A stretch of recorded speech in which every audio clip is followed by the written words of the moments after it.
Hello, everyone. Today I'll be talking about the documentary The Working Poor, The Price of the American Dream, produced by Endeavor and released in 2024. I'm going to share what I learned from watching it, as well as the main social problem it focuses on, how that problem connects to other issues, and which social institutions are involved, and how manifest and latent functions apply.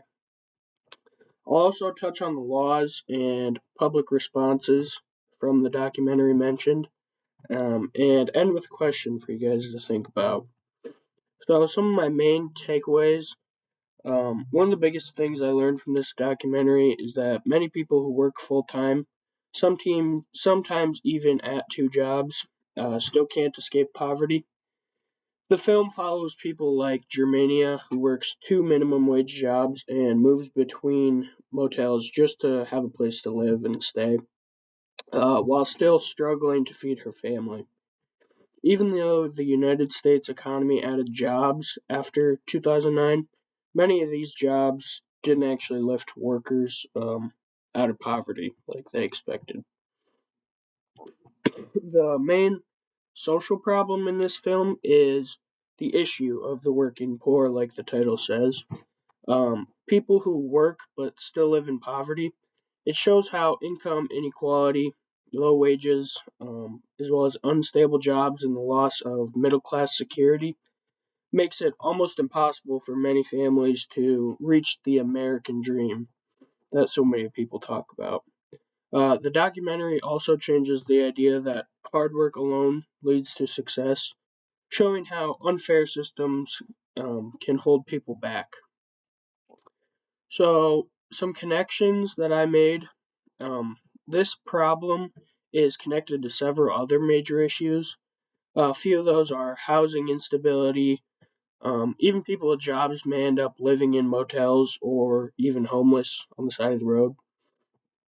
Um, Education inequality. Some families struggling with money and housing can't always provide the stable environment that kids need to succeed in school. Health problems. Low income workers face more stress, poor access to healthcare, and mental health challenges.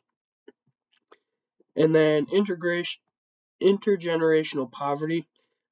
Children growing up in working poor families often face the same struggles as their parents later in life.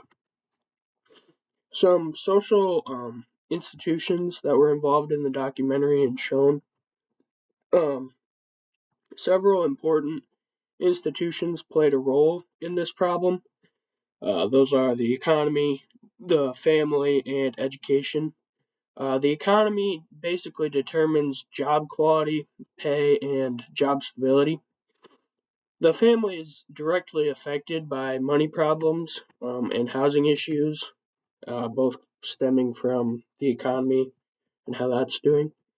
And education, because students from low income families often face extra barriers. Another one is the government, through laws about wages, labor rights, and social programs.